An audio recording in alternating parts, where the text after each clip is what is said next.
Hi, my name is Spencer Tacker. Today we're going to learn a little bit about orienteering. So the first thing you want to do is open your compass like so. Make sure the side is entirely flat. Lift this up and make sure it's flat in your hand. Now the arrow always points north, so if I turn this way I'll be facing north. Now if I want to find a point or a degree, you look at the number of degrees. If I turn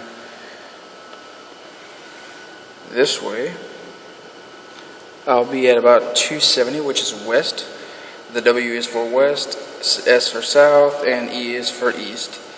So if I want to go north, I just have to turn my body toward the arrow and walk there.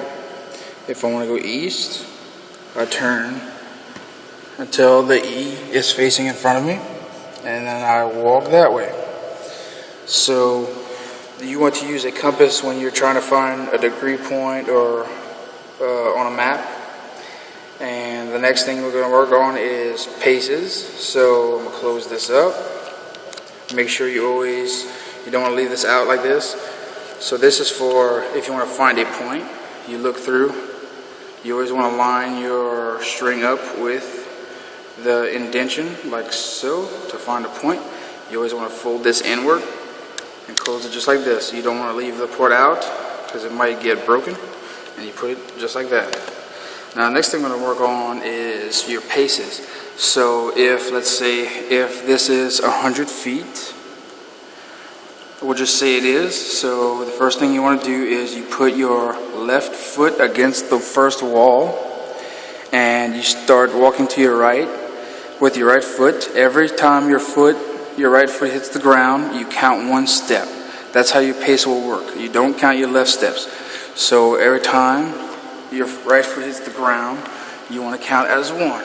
So if I put my foot against the wall, you start 1, 2, 3, 4, 5, and so forth.